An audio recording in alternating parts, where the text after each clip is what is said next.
ಮೊಟ್ಟೆ ಹಗರಣದಲ್ಲಿ ಮಾಜಿ ಸಚಿವೆ ಶಶಿಕಲಾ ಜೊಲ್ಲೆಗೆ ಮುಖಭಂಗ ಆಗಿದೆ. ಕೋರ್ಟ್ ಮೆಟ್ಟಿಲೇರಿದಂತಹ ಶಶಿಕಲಾ ಜೊಲ್ಲೆಗೆ ಬಿಗ್ ಶಾಕ್ ಎದುರಾಗಿದೆ.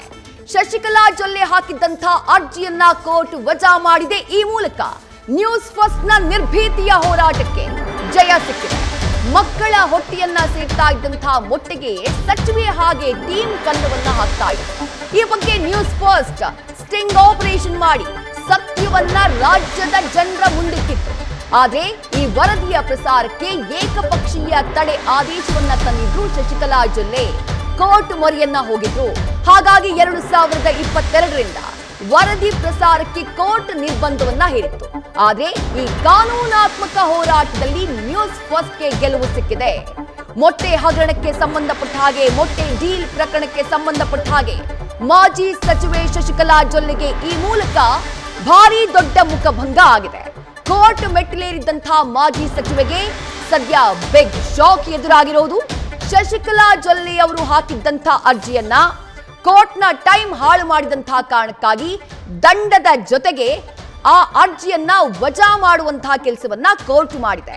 ಆ ಮೂಲಕ ನ್ಯೂಸ್ ಫಸ್ಟ್ 2 ವರ್ಷಗಳ ಹಿಂದೆ ಮಾಡಿದ್ದಂತಹ ನಿರ್ಭೀತಿಯ ವರದಿಗೆ, ಆ ಸ್ಟಿಂಗ್ ಆಪರೇಷನ್ಗೆ ಕಾನೂನಾತ್ಮಕ ಹೋರಾಟದಲ್ಲಿ ಜಯ ಸಿಕ್ಕಿದೆ.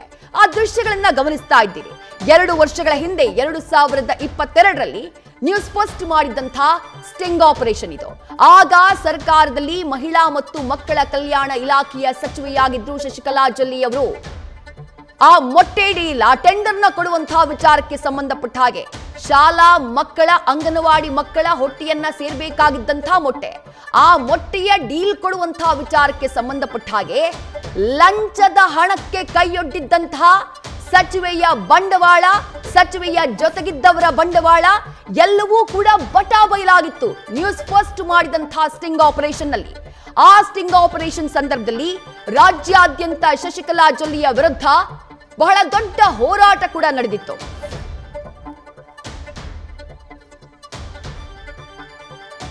ಮತ್ತಷ್ಟು ಡೀಟೇಲ್ಸ್ ನಮ್ಮ ಪ್ರತಿನಿಧಿ ವಿಷ್ಣು ಪ್ರಸಾದ್ ನೀಡ್ತಾ ಹೋಗ್ತಾರೆ. ವಿಷ್ಣು ಪ್ರಸಾದ್, 2 ವರ್ಷಗಳ ಹಿಂದೆ ರಾಜ್ಯದ ಪುಟ್ಟ ಮಕ್ಕಳಿಗೆ, ಬಡ ಮಕ್ಕಳಿಗೆ ಆಗ್ತಾ ಇದ್ದಂತಹ ಅನ್ಯಾಯವನ್ನ ನ್ಯೂಸ್ ಫಸ್ಟ್ ಸ್ಟಿಂಗ್ ಆಪರೇಷನ್ ಮೂಲಕ ಬಯಲು ಮಾಡಿತ್ತು.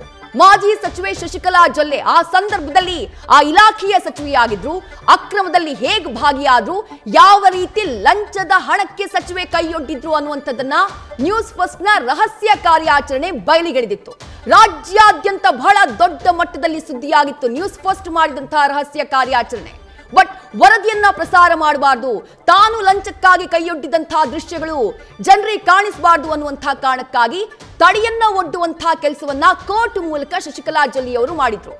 ಕೊನೆಗೂ ಸತ್ಯಕ್ಕೆ ಜಯ ಸಿಕ್ಕಿದೆ. ವಿಷ್ಣು ಪ್ರಸಾದ್, ಕಾನೂನಾತ್ಮಕ ಹೋರಾಟದಲ್ಲಿ ನ್ಯೂಸ್ ಫಸ್ಟ್ ನ ಹೋರಾಟಕ್ಕೆ ಜಯ ಸಿಕ್ಕಿದೆ. ಹೆಚ್ಚಿನ ಡೀಟೇಲ್ಸ್ ನ ನೀಡ್ತಾ ಹೋಗೋದಾದ್ರೆ ವಿಷ್ಣು ಪ್ರಸಾದ್. ಖಂಡಿತ ವಿದ್ಯಶ್ರೀ, 2022ರಲ್ಲಿ ನ್ಯೂಸ್ ಫಸ್ಟ್ ಅಂದರೆ ಲಾಂಚ್ ಆದ ದಿನದಿಂದವೂ ಕೂಡ ನ್ಯೂಸ್ ಫಸ್ಟ್ನಲ್ಲಿ ಸ್ಟಿಂಗ್ ಆಪರೇಷನ್ ಮೂಲಕವೇ ವರದಿ ಮಾಡುವಂತಹ ಕೆಲಸವನ್ನು ಮಾಡಿದ್ವಿ. ಅನೇಕ ನಿರ್ಭೀತಿಯಿಂದ ಅನೇಕ ವರದಿಗಳನ್ನು ನ್ಯೂಸ್ ಫಸ್ಟ್ ಮಾಡಿದೆ, ಅನೇಕ ಸ್ಟಿಂಗ್ ಆಪರೇಷನ್ಗಳನ್ನು ಮಾಡಿದೆ. ಈ ಮೂಲಕ ಯಾವೆಲ್ಲ ಭ್ರಷ್ಟರಿದ್ದರೂ ಅವ್ರನ್ನ ಬಯಲಿಗೆಳೆಯುವಂಥ ಕೆಲಸ ಒಂದು ಕಡೆ ಆದರೆ, ಇನ್ನೊಂದು ಸಮಾಜಕ್ಕೆ ವಿರುದ್ಧವಾಗಿರುವಂತಹ ಕೆಲವೊಂದು ವಿಚಾರಗಳಿಗೆ ಸಂಬಂಧಪಟ್ಟಂತೆ ನ್ಯೂಸ್ ಫಸ್ಟ್ ಈಗಾಗಲೇ ಸ್ಟಿಂಗ್ ಆಪರೇಷನ್ ಮೂಲಕ ಅನೇಕ ಪ್ರಕರಣಗಳನ್ನು ಹೊರಗೆ ತೆಗೆಯುವಂತಹ ಕೆಲಸವನ್ನು ಮಾಡಿತ್ತು.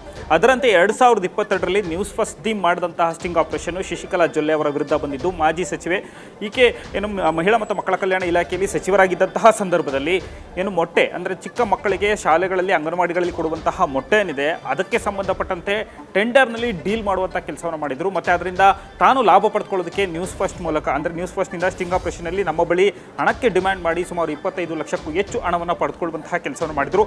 ಈ ಒಂದು ಸ್ಟಿಂಗ್ ಆಪರೇಷನನ್ನು ನ್ಯೂಸ್ ಫಸ್ಟ್ ಮಾಡಿತ್ತು. ಈ ಸ್ಟಿಂಗ್ ಆಪರೇಷನ್ ಒಂದು ವರದಿಯಾದಂತಹ ಕೇವಲ 2 ದಿನಕ್ಕೆ ಅಂತಂದರೆ ಕಳೆದ ಏಪ್ರಿಲ್ 12, 2022 ನೇರವಾಗಿ ಹೋದಂತಹ ಶಶಿಕಲಾ ಜೊಲ್ಲೆ ಅವರು ಒಂದು ಸ್ಟೇಯನ್ನು ತೆಗೆದುಕೊಳ್ಳುವಂಥ ಕೆಲಸವನ್ನು ಮಾಡಿದರು. 27ನೇ CCH ನ್ಯಾಯಾಲಯದಲ್ಲಿ, ಸೆಷನ್ಸ್ ಕೋರ್ಟ್ನಲ್ಲಿ ಒಂದು ಅರ್ಜಿಯನ್ನು ಸಲ್ಲಿಸುವಂಥ ಕೆಲಸ ಆಗಿತ್ತು. ಈ ವೇಳೆಯಲ್ಲಿ ಏಕಪಕ್ಷೀಯದಲ್ಲಿ ಎಕ್ಸ್ ಪಾರ್ಟಿ ಆರ್ಡರ್ನ ತೆಗೆದುಕೊಳ್ಳುವಂಥ ಕೆಲಸ ಆಗಿತ್ತು. ನ್ಯೂಸ್ ಫಸ್ಟ್ ವರದಿಗೆ ತಡೆ ತರುವಂತಹ ಕೆಲಸವನ್ನು ಆಗ ಶಶಿಕಲಾ ಜೊಲ್ಲೆ ಅವರು ಮಾಡಿದರು.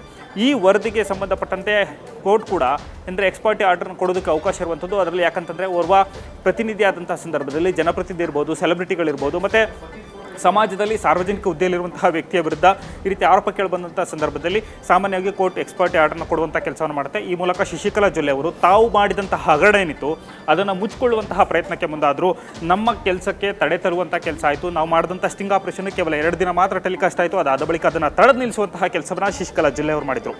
ಆ ಜೊಲ್ಲೆ ಅವರು ಮಾಡಿದಂತಹ ಕೆಲಸ ಏನಿದೆ, ಆದರೆ ಅವರು ಸಲ್ಲಿಸಿದಂತಹ ಅರ್ಜಿ ಏನಿದೆ ಆ ಅರ್ಜಿಗೆ ಸಂಬಂಧಪಟ್ಟಂತೆ ಅವರು ಅದನ್ನು ನಡೆಸ್ಕೊಳ್ಳುವಂತಹ ಅರ್ಜಿಯನ್ನು ಕಂಟಿನ್ಯೂಷನ್ ಮಾಡುವಂತಹ ಶ್ರದ್ಧೆಯನ್ನೇ ಹೊಂದಿಲ್ಲ ಅನ್ನುವಂಥದ್ದನ್ನು ಸ್ಪಷ್ಟಪಡಿಸುವಂಥ ಕೆಲಸವನ್ನು ಕೋರ್ಟ್ ಮಾಡಿದೆ. ಕಾರಣ ಏನಂತಂದರೆ 12 ಅದರಲ್ಲಿ ಪ್ರಮುಖವಾಗಿ ಏಪ್ರಿಲ್ 12, 2022ನೇ ತಾರೀಕು ಅವರು ಅರ್ಜಿ ಸಲ್ಲಿಸುವಂಥ ಕೆಲಸವನ್ನು ಮಾಡ್ತಾರೆ. ಅಲ್ಲಿಂದ ಮೊನ್ನೆ ತನಕ ಅಂದರೆ ಈಗ ನೆನ್ನೆ ಆರ್ಡರ್ ಆಗಿದೆಯಲ್ಲ ಅಲ್ಲಿ ತನಕನೂ ಕೂಡ ಶಶಿಕಲಾ ಜೊಲ್ಲೆ ಅವರಿಗೆ ಪ್ರಕರಣಕ್ಕೆ ಸಂಬಂಧಪಟ್ಟಂತೆ ಒಂದೇ ಒಂದು ಸಾಕ್ಷಿಯನ್ನು ನ್ಯೂಸ್ ಫಸ್ಟ್ ಎದುರುಗಡೆ ಕೊಡೋದಕ್ಕೆ ಅವರಿಗೆ ಸಾಧ್ಯವಾಗಿಲ್ಲ. ಯಾಕಂತಂದರೆ ಪ್ರತಿ ಬಾರಿಯೂ ಬಂದಂತಹ ಸಂದರ್ಭದಲ್ಲಿ ಅವರ ಪರ ವಕೀಲರು ಬರೀ ಟೈಮ್ ತೆಗೆದುಕೊಂಡು ಹೋಗುವಂಥ ಕೆಲಸವನ್ನು ಮಾಡಿದರೆ ವಿನಃ ಯಾವ ಉದ್ದೇಶಕ್ಕೋಸ್ಕರ ನ್ಯೂಸ್ ಫಸ್ಟ್ ಈ ವರದಿಯನ್ನು ಪ್ರಸಾರ ಮಾಡಿದೆ, ನ್ಯೂಸ್ ಫಸ್ಟ್ ಅನ್ನ ವಿರುದ್ಧ ಸುಳ್ಳು ಆರೋಪ ಮಾಡಿದೆ ಅಂತ ಇಲ್ಲ ಅವರೇನು ಅಲಿಗೇಷನ್ ಮಾಡಿ ಪಿಟಿಷನ್ ಸಲ್ಲಿಸಿದ್ರಲ್ಲ ಅದಕ್ಕೆ ಬೇಕಾಗಿರುವಂತಹ ಒಂದೇ ಒಂದು ಸಾಕ್ಷಿಯನ್ನು ಕೂಡ ಅವ್ರ ಕೈಲಿ ಕೊಡೋದಕ್ಕೆ ಸಾಧ್ಯ ಆಗಲಿಲ್ಲ.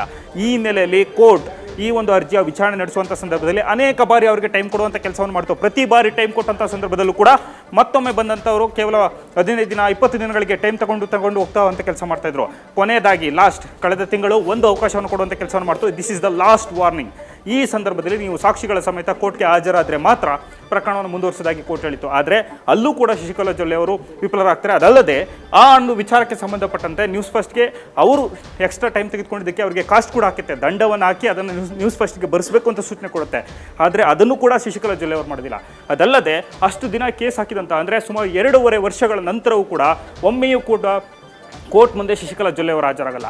ಈ ಒಂದು ಅಂಶವನ್ನು ಇಟ್ಕೊಂಡಂತಹ ಕೋರ್ಟ್ ಈಗ ಅವರ ಅರ್ಜಿಯನ್ನು ಡಿಸ್ಮಿಸ್ ಮಾಡುವಂಥ ಕೆಲಸವನ್ನು ಮಾಡಿದೆ. ಈ ಮೂಲಕ ನಿರ್ಭೀತಿಯಿಂದ ನಿಷ್ಪಕ್ಷಪಾತವಾಗಿ ಯಾವುದೇ ರೀತಿಯ ಯಾರಿಗೂ ಕೂಡ ಮಣಿಯದೆ ವರದಿ ಪ್ರಸಾರ ಮಾಡಿದಂತಹ ನ್ಯೂಸ್ ಫಸ್ಟ್ಗೆ ಒಂದು ದೊಡ್ಡ ಜಯ ಸಿಕ್ಕಿದೆ ಅಂತ ಹೇಳ್ಬೋದು. ಈ ಮೂಲಕ ಶಶಿಕಲಾ ಜೊಲ್ಲೆ ಅವರು ಮಾಡಿದಂತಹ ಹಗರಣ ಏನಿದೆ ಆ ಹಗರಣಕ್ಕೆ ನೀಡಿದಂತಹ ತೆರವು ಕೂಡ ಈಗ ಹೊರಗಡೆ ಹೋಗಿರುವಂಥದ್ದು, ಅದನ್ನು ಕೂಡ ತೆಗೆದುಹಾಕುವಂಥ ಕೆಲಸ ಆಗಿದೆ. ಇದರ ಜೊತೆಗೆ ಈ ರೀತಿ ವರದಿಯನ್ನು ಮಾಡಿದಂತಹ ನಮಗೆ ಎಲ್ಲ ಒಂದು ಕಡೆ ಇನ್ನೊಂದು ನ್ಯಾಯಾಲಯವು ಕೂಡ ಒಂದು ರೀತಿ ಶಕ್ತಿ ಕೊಡುವಂತಹ ಕೆಲಸವನ್ನು ಮಾಡಿದೆ. ಮುಂದಿನ ದಿನಗಳಲ್ಲಿ ಇಂತಹ ಅನೇಕ ಸ್ಟಿಂಗ್ ಆಪರೇಷನ್ ಮಾಡೋದಕ್ಕೆ ನಮಗೆ ಶಕ್ತಿ ತುಂಬುವಂಥ ಕೆಲಸವನ್ನು ಕೋರ್ಟ್ ಮಾಡಿದೆ ಅಂತ ಹೇಳ್ಬೋದು. ವಿದ್ಯಶ್ರೀ, ಥ್ಯಾಂಕ್ ಯು ವಿಷ್ಣು ಪ್ರಸಾದ್ ತಮ್ಮೆಲ್ಲ ಡೀಟೇಲ್ಸ್ಗೆ. ನ್ಯೂಸ್ ಫಸ್ಟ್ ನಿರ್ಭೀತಿಯಿಂದ ನಿಮ್ಮ ಪರವಾಗಿ.